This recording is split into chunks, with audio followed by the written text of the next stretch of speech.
The 1990 film Dances with Wolves tells the story of a US Army captain called John Dunbar who befriends and later becomes integrated into the society of a local Native American tribe of the Lakota or Sioux Nation. Dances with Wolves was one of the first films to actually show Native Americans in a positive light, as opposed to the more rifle fodder approach taken by many early westerns in which the Native Americans were solely the baddies in these types of films. However, there is one thing about the film that always seeks to annoy me, and there have been a few different videos on whether Dances with Wolves is accurate or not. But this one point is often neglected, and it's one thing in Dances with Wolves that always annoys me and is somehow misrepresented in the film, even though I'm a big fan of the film and I think it did break a lot of stereotypes at the time and does portray the Native Americans in a more accurate light than many of the films before it did. And this is the image and the role given to the Lakota people, who are the tribe who he befriends. Now, the Lakota people are also called the Sioux, the reason for this being that Sioux is actually from a different language, from a different Native American tribe from the Great Lakes called the Ojibwe, and it probably means something like snake, although the people themselves were split into 3 different linguistic groups: the Lakota, the Dakota, and the Nakota, and these were words meaning something like friend or one of us, that kind of thing. Now, the other tribe, the enemy tribe in Dances with Wolves, are the Pawnee, and this was also a tribe who lived on the Great Plains in modern-day Nebraska, that kind of area, although many of them now live in Oklahoma. And they are shown as being the bad guys, as well as being incredibly warlike, violent, and in many ways savage. For example, when they execute the peasant called Timmons in a very violent way and scalp him. Meanwhile, the Lakota are shown to be far more peace-loving and wanting to avoid war. In fact, the only reason they actually fight in the entire film is when they are protecting their own homes from the Pawnee, who are said to just attack because they wanted to kill the Lakota and to kill their women and children, which is why they attacked the village in the film. Now, if we actually look at the history behind this is pretty much a false narrative, or it's misleading at most. Now, if we look at where the Lakota actually lived before they came to the Great Plains, they were actually around the area of the Mississippi River, the source of the Mississippi River, which was in Minnesota, which I've marked on the map. Now, this is a very interesting point about Native American history, and it's often misconstrued in the kind of revisionist view of Native Americans as having belonged to the land and of always having lived in the same place in America before being kicked out by the whites. And this is actually an incredibly false narrative. That's a very interesting story about how Native American tribes moved. And basically, as certain tribes came into contact with Europeans, especially around the Great Lakes, where there were a lot of beavers, which the Europeans wanted their furs to make hats out of, especially French traders, certain tribes started to trade guns with the French in exchange for these pelts, which were selling at huge prices in Europe. One of these tribes, for example, are the Huron. Another one example of that would be the Iroquois, or the Ojibwe is another example, which is where the name comes from. And these tribes, what they did was they would push out other tribes, because as soon as one tribe got guns, they had a huge advantage over any other tribes in the area who didn't have guns. And so the Native Americans would take over their traditional enemies, who they had been in stalemate with before the founding and before the trading of guns. And this happened to the Lakota living in Minnesota. And while they were living in Minnesota, they were pushed out of their lands by people moving westwards who had guns.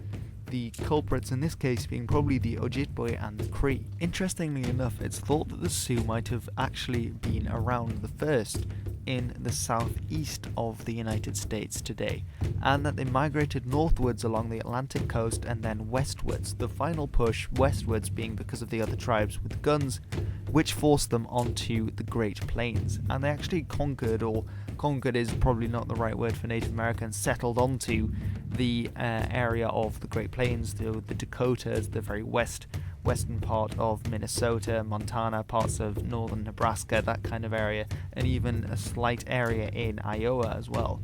And they actually transferred from being an agricultural people to a nomadic people, which is where you get the traditional view of the Plains Indian, the guys riding on the horses, hunting bison and moving camp in their teepees using travois. But while they moved westwards, they actually also displaced other tribes out of the area. For example, in yellow you see the traditional lands of the Pawnee, who they forced out of them with their guns. And as well, you have the different tribes of, in blue you have the Crow, who initially inhabited areas the Sioux took over, as well as the Cheyenne in dark red and the Arapaho in a lighter shade of red. They took lands from there, and interestingly enough, the Cheyenne themselves also spoke a Siouan language, which is a related language to the language of the Sioux. And the reason they spoke this language was because they had initially been living closer to the Great Lakes, but they had been pushed out by the Sioux themselves, which is why they ended up going westwards.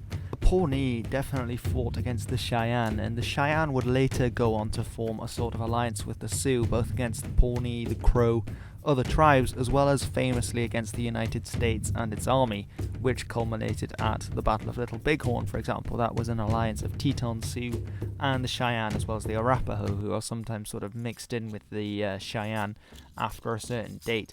And the Pawnee actually had a collective name for both the Cheyenne and the Sioux as these invaders, and they simply called them the enemy tribes. And they're actually, their name for the Arapaho and the Cheyenne were the dog eaters, and they called the Sioux, quite tellingly, the cutthroats, which is quite interesting.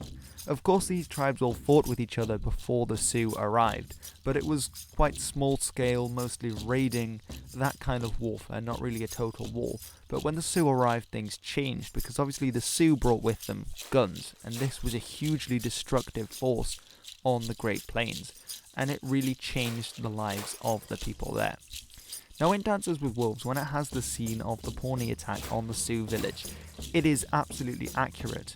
Native Americans, especially the Plains natives, definitely attacked each other's villages, but it's not accurate in that it's the Pawnee attacking the Sioux. In reality, it was much more likely to have been the Sioux attacking the Pawnee, and the Sioux were definitely the ones who had guns during this time, whereas the Pawnee would be armed with the more traditional arrow and bow, tomahawk, lances, clubs, spears, that kind of thing. And it was different in nature to a lot of other types of warfare on the plains that were more common. So, for example, the film gets absolutely spot on the horse raiding kind of culture. That was a huge thing. Interesting parallels can be drawn then with parts of Europe during various periods. So, for example, Scotland, the Highlands, there was a huge cattle raiding scene up there, with the Highlanders going right the way into the 18th century, and then the end with the Jacobite risings. That's when that kind of thing ends. But in America, you have the same thing with the horse stealing culture, which was horse raiding wasn't seen as stealing as such by them. It was more something that you did to prove that you had balls. And it's absolutely right in the film when it shows this. Now, as well, there is an emphasis on limited violence in the Plains Native American cultures, because obviously these are nomadic groups, so they initially see things in a different way to sedentary groups.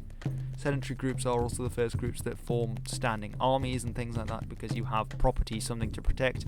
If you're a nomadic group and you're getting bother from your neighbours, you can either have a war with them, which might mean that lots of your tribe die, which isn't exactly great for your tribe, or you can just pack up your belongings and go elsewhere, which is the easier solution. So the Plains style of warfare was different to how we see warfare today. And actually this is very much exemplified in the idea of counting coup, which, if you don't know, is where they would ride up to an enemy with a special curved kind of lance called a coup stick, and they would do what was called counting coup, which is where they'd ride up to this enemy and they'd hit them with the coup stick, but they wouldn't smack them with it to hurt them or to kill them or anything like that. They would simply tap them with it, just to show, look, I could have killed you, but actually I just tapped you because I'm the better warrior and you're still alive. And they'd then have to live with the shame of that, and it's called counting coup because they count how many times they could do that to various enemies. But also it's a very deep kind of thing, and it shows the kind of the culture that they were living in, that this was the kind of goal of many of the battles, to count coup rather than to kill someone, because counting coup would mean that less people would die, which in the end wasn't really what they were going for. They were going for to prove which side had the best warriors, that kind of thing.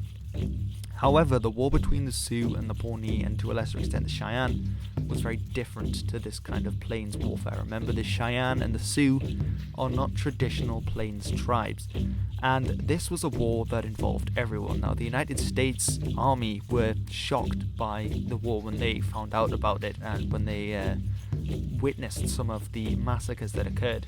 And in a way it was a total war in which women and children weren't spared at all, and this wasn't really a very Plains Native Americans thing to do. Generally the Plains tribes, actually I have a video that I uploaded earlier on my other channel, Vlogs and Clogs, about a Blackfeet story that I picked up in a book when I visited there. And in the story it's all about someone trying to steal someone else's woman. And woman stealing was very common back then in the Plains tribes, and this would lead to another raid to go and get them back and that kind of thing. But it wasn't very common to kill women and children. That wasn't really something that wasn't very common in Plains warfare. But in the Lakota and Pawnee struggle, this happened many times, and it's mostly from the Lakota side that this happened, as opposed to the Pawnee side as the film portrays. And there are several examples of this. One of them is the Canyon Massacre, or Massacre Canyon as it's called, where a group of 70 Pawnee went off their reservation for a buffalo hunt. They were set upon by a large group of Lakota warriors, and up to about 70 to 100 women, children mostly, and a few Pawnee men were massacred by the Sioux, and there are other examples of that as well, and that was in the 1870s.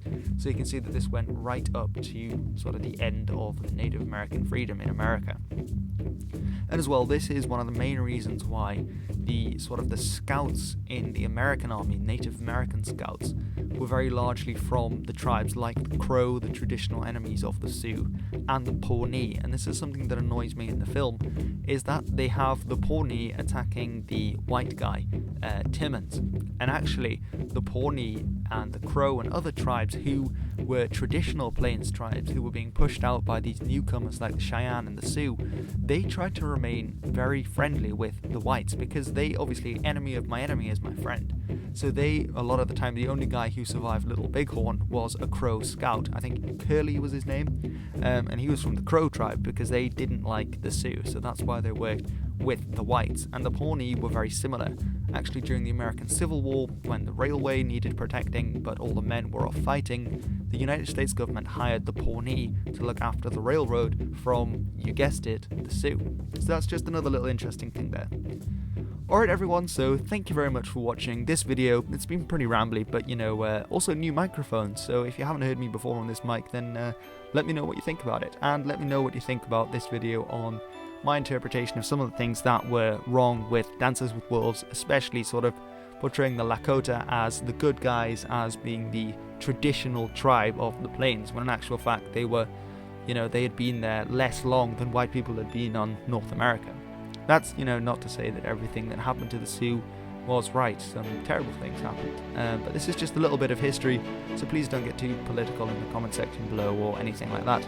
If you would like to see more videos about Dances with Wolves or Native Americans, then please do comment below if you would, because I definitely wouldn't mind making any more about this. This has been one of my earliest periods of history that I was ever interested in when I was a child, so I have lots of books on this, lots of background information that I am recalling when I'm making these videos. So thanks very much for watching. Don't forget to give me a thumbs up, leave anything you like in the comments below, and don't forget to tune in again next time for some more History with Hilbert.